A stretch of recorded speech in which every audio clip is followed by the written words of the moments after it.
So I wanted to give us a little bit of an intro to our meditation time, and I hope that was useful or interesting. And now I'll go on with the rest of my talk. And I'll be curious to hear from you about how that was for you. Taming the elephant. In our meditation practice, we're taught to notice the thoughts as they arise and notice them as they pass. We're taught to let them go. We practice letting them go without grasping onto them or heedlessly floating down the thought stream with them. By training the mind in this way, the mind becomes a tool for our use rather than the wild, impetuous director of our moods and experiences. So we're training our mind the way in olden times it's described that they trained an elephant. Tie it up. Don't let it move. So we don't have the rope, but we just come back over and over and over again to whatever is the object of our meditation. The point, of course, the reason we do this is not to become really good meditators. It's that as we train our minds, we have the opportunity to awaken. We are enlivened, living less on autopilot and more with presence and wise intention, responding more often than reacting. So there isn't really a time to meditate or a time that we're not meditating. Mindfulness can be our tool all the time with practice. And when we're mindful of our thoughts as we move through our days, the elephant of our mind won't just wander away, leaving us asleep under the tree. So tonight we'll explore the relationship between our lived experience and our thoughts about those experiences. We'll see that our thoughts and emotions arise and subside together, and that by applying mindfulness of thoughts, we can directly impact our levels of stress and distress, allowing an ever greater capacity for ease and happiness. And yet this practice has a lot of instructions. There are lots of teachings about our practice. Here is how they sometimes sound as they race around my little elephant brain. Pay attention to your thoughts. Pay no attention to your thoughts. Pay attention to your thoughts and let them go. Pay attention to the spaces between the thoughts. Make it longer. Point to a thought. Touch a thought. Hold a thought. There's nothing there. Your thoughts are as a dream. And then these beautiful teachings we're taught. Life is impermanent, impersonal, and imperfect. And then joy is exactly what's happening, minus our opinion of it. I just love that one. How does this work, though? Are we meant, for instance, not to care about the outcome of our elections? Do these temporal, impermanent things not matter? Where there is injustice in the world, how do we hold it in its truth of injustice, as well as its truth of impermanence and impersonalness? If I'm a member of a marginalized group, and I'm a member of a few, and the winner of this election feels differently about me and my rights than I do, it feels personal. Perhaps not permanent, but personally impactful nonetheless. So how do we work with this? My first exposure to Buddhism was the book Things Fall Apart by the American Buddhist nun Pema Chodron. One of the things that drew me to this book was the frank acknowledgement that things fall apart. She teaches that not only do things fall apart, and we can bear it, but we can also learn to be comfortable in it, and that this is a path to awakening. And best of all, we can take it all less seriously, she says. Lighten up, she says. Seriously? Lighten up. Yeah, I am not good at that part. Things fall apart. Yep. I vibe with that one. This is totally congruent with my experience. We can learn to be comfortable with it. Getting there, it's a practice, but I can agree that I've seen that work. Because when we argue with reality, we lose every time. We cannot change the weather, no matter how much we had counted on that sunny day. We can't make the traffic move any faster, no matter how much of a hurry I'm in to get to that important, capital I, important meeting. Our opinions have zero impact on the weather or the traffic. They do impact us, though. And then we go off and have an impact on everybody we see and everyone we meet and everything we come into contact with. I remember the first time clearly that I actually experienced the ease, even the joy of just putting down my wish to be for things to be different than the way they are. Has this ever happened to you? The plane had landed, we'd taxied to the gate, and had come to a stop.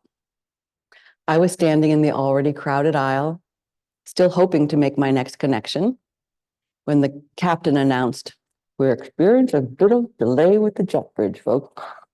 We'll have the cabin door open and get you on your way just as soon as we can." Grumbling from all directions, indignation, frustration, even anger, real fury at the delay. And it was suddenly so clear to me that nothing I could do was going to make any difference at all. It wasn't going to make the door open any faster, no matter how much I wanted them to. I saw the people around me being miserable, angry.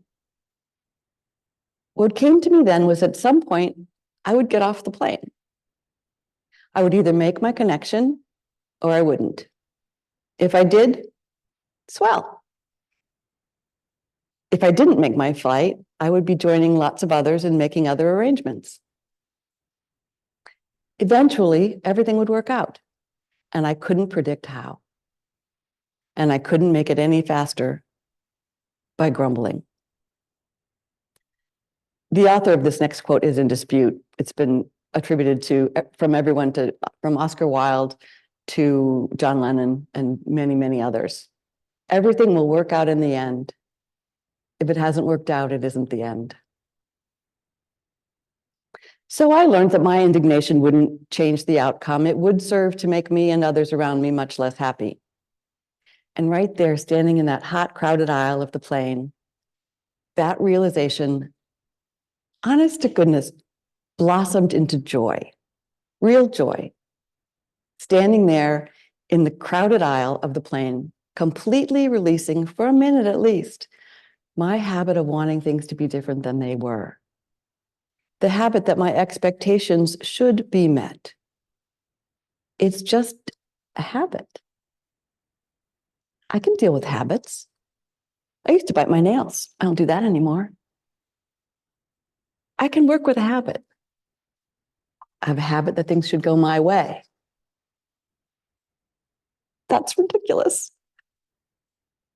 The truth of our impetus to change the weather, move traffic along, or somehow make our connecting flight does give us the freedom to put down an argument.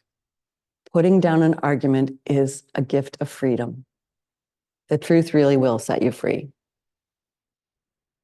So when we find ourselves unhappy with our circumstances, we can practice. We can practice recognizing that our disappointment is entirely, really entirely self-inflicted. And this suffering will vanish if we just knock it off. Stop wanting things to be other than the way they are. Our thoughts and preferences are the roots leading to our unhappiness. Joy is exactly what's happening, minus our opinion of it. So can I take that practice and expand it?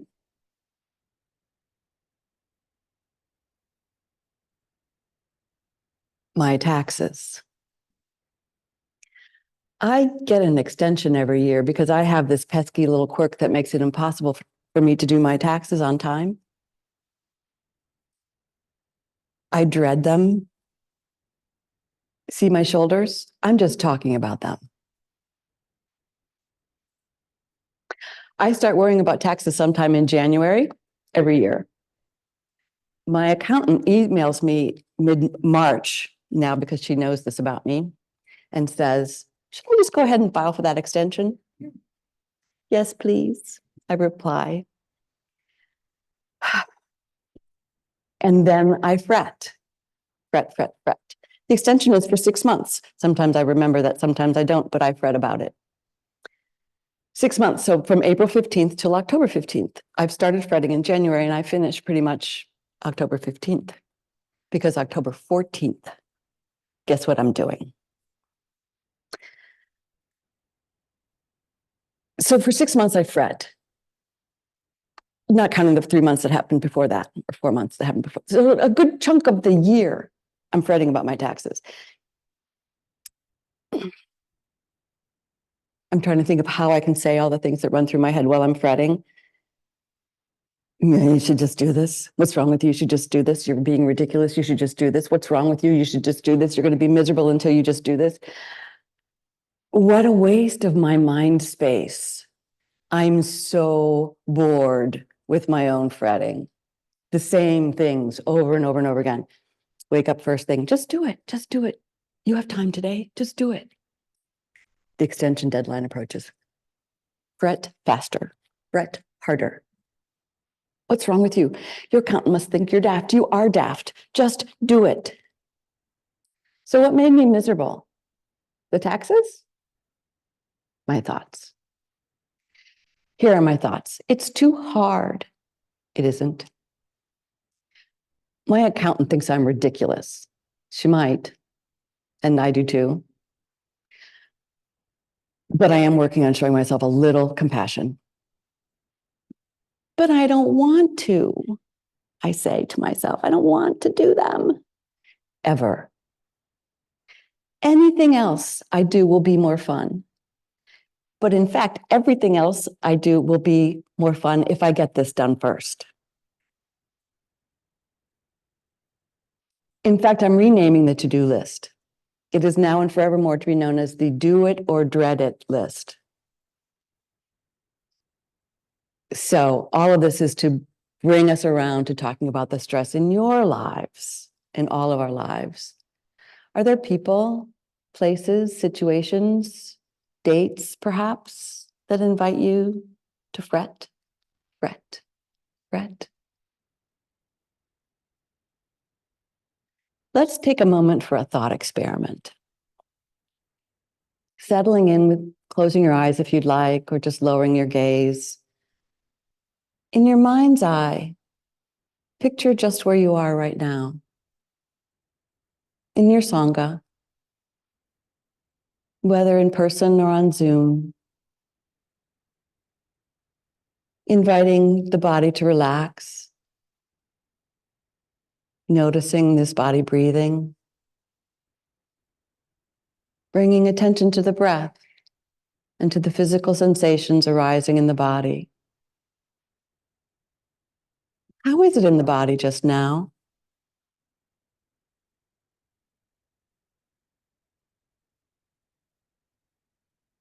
The election is 1 week away. The two candidates stand for wildly different things. Every day we learn that the opinion polls show the race is tightening.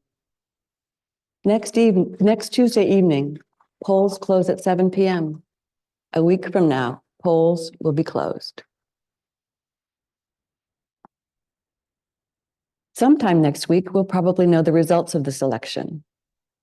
This coming January 6th, Congress will convene to certify the Electoral College votes.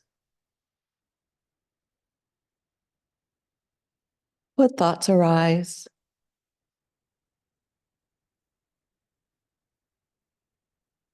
What happens in the body as you think those thoughts?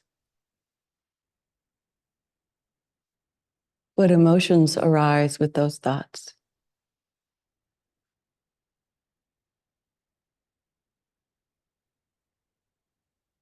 Take a couple of slow, deep breaths, then simply rest the attention on the breath. In your mind's eye, See yourself just where you are, either in this sanctuary or on Zoom. Either way, seeing yourself with your Sangha.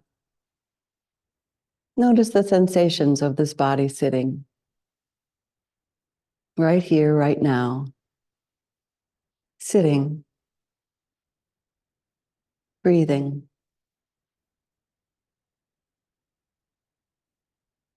What did you notice?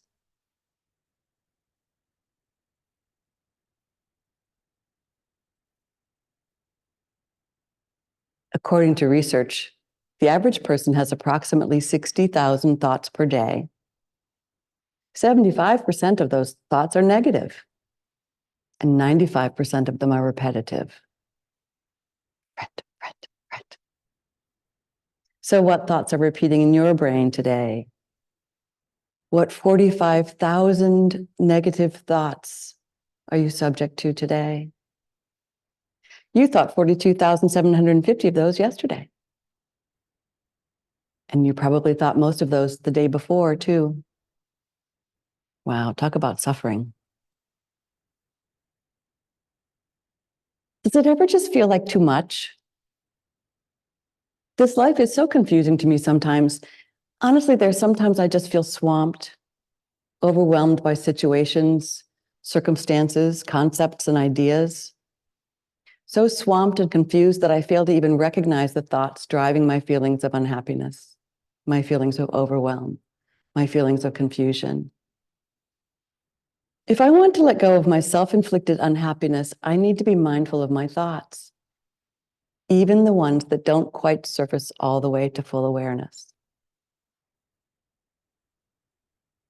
I've been pondering what to focus on for this talk since this quarter's teaching schedule arrived in my email. That was a couple of months ago. At first, my ponder was a pleasant dance with ideas and concepts and what's interesting to me right now. That's a question my mentor asks me. What's the edge of my practice? That's a question a wise, well-known meditation teacher uses to frame their talk. So I thought, well, that must be a fine place to look. Then a little over a month ago, we had a teachers' meeting where we discussed how we may, as a cohort of teachers, address the tension and anxiety arising in our Sangha, primarily because of the upcoming election, not to mention all of the other calamities befalling our planet and our family of beings around the world suffering from the effects of climate change, war, and other forms of aggression. Dangerous to our very existence, not to mention our independence, autonomy, and sense of safety in the world. So we decided as a group of teachers that for the month preceding the election, we would focus our talks on skillful means, wise responses to the uncertainty of the election. So I checked the calendar again. My talk, October 29th, 1 week before the election. The last talk before the election. My takeaway from this meeting was not, let's see what's interesting to me, or what's the edge of my practice. No, what took root and grew just below the surface of my direct awareness was save everyone within hearing distance from election distress. So with this intention simmering merrily in the background, I perused some favorite books, listened to some talks, read some journal articles, and I found that I was discarding every idea, every book, every teaching as not enough. It was as if I was saying, no, Buddha, that won't manage the world's anxiety in 90 minutes. That won't do. It wasn't until last week, talking with one of my Dharma sisters, that I realized, with the help of my friend, that these were the thoughts that were running me. I have to save the world from election distress. Tuesday, October 29th, 7 p.m. We will all leave feeling safe, peaceful, and resourced by the Buddha, the Dharma, and the Sangha. Seriously, there was a part of me that actually thought that's what I was supposed to be doing here tonight. How's it going for you? So this is a time that it might be useful to look back at instruction number 1. Pay attention to your thoughts. And maybe even Pema Chodron's exhortation to lighten up. You may be familiar with this quote attributed to Lao Tzu. Watch your thoughts, they become your words. Watch your words, they become your actions. Watch your actions, they become your habits. Watch your habits, they become your character. Watch your character, it becomes your destiny. So it turns out mindfulness of thought actually is the edge of my practice. And we really can get better at noticing when our thoughts are creating our own suffering with a lot of practice and maybe a little help from our friends. Last week, Matt lit 3 candles to represent the Buddha, the Dharma, and the Sangha, the 3 jewels. I'm so fortunate to have good spiritual friends. That sentence doesn't even begin to approach how fortunate I feel. They lovingly help me see when I'm being ridiculous. Some also lovingly point out that it would be wholesome to honor this thought, this heart, with its sincere wish to relieve the suffering of all. And also to honor the fact that because I am human, I am confused. We're human. We're confused. When I think about the upcoming election, it's so very easy to create a sense of fear for myself by following my thoughts down any or all of the available wriggly rabbit holes toward the wreckage of my future.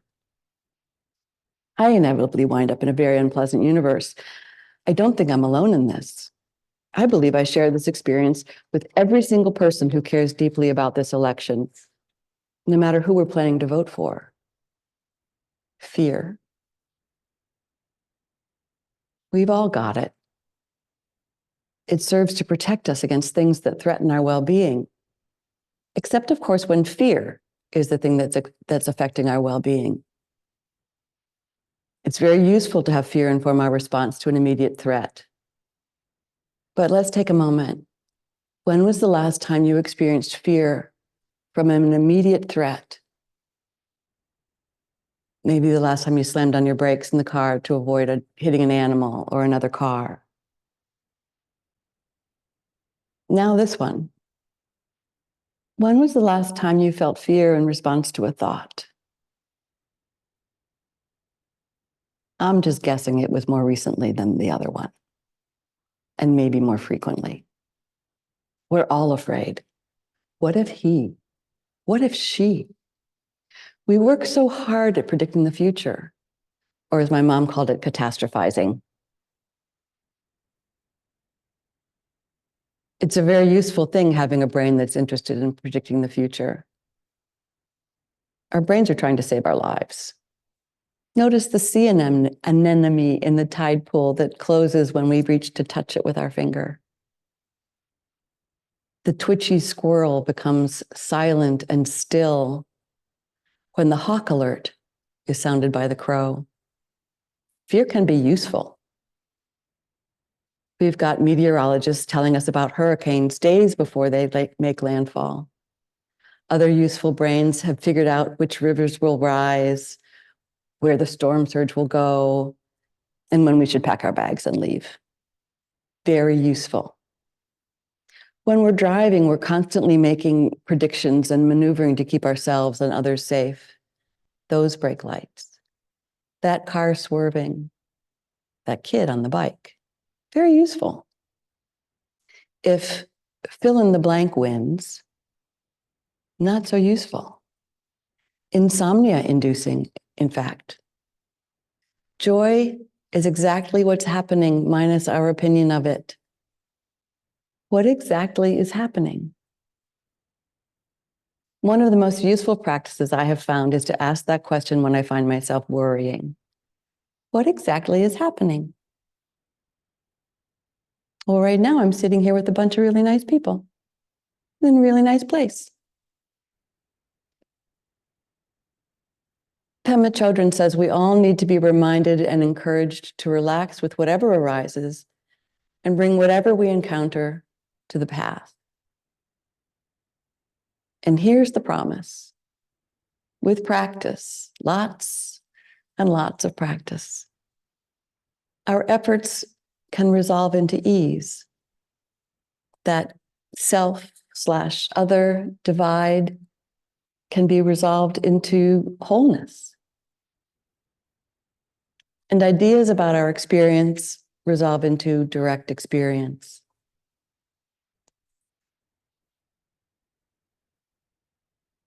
I'll close with this poem and then we'll have some time to talk a bit. This is from Mary Oliver. It's called I Worried. I worried a lot. Will the garden grow? Will the rivers flow in the right direction? Will the earth turn as it was taught? And if not, how shall I correct it? Was I right? Was I wrong? Will I be forgiven? Can I do better? Will I ever be able to sing? Even the sparrows can do it. And I am, well, hopeless. Is my eyesight fading or am I just imagining it? Am I going to get rheumatism, lockjaw, dementia? Finally, I saw that worrying had come to nothing and gave it up and took my old body and went out into the morning and sang.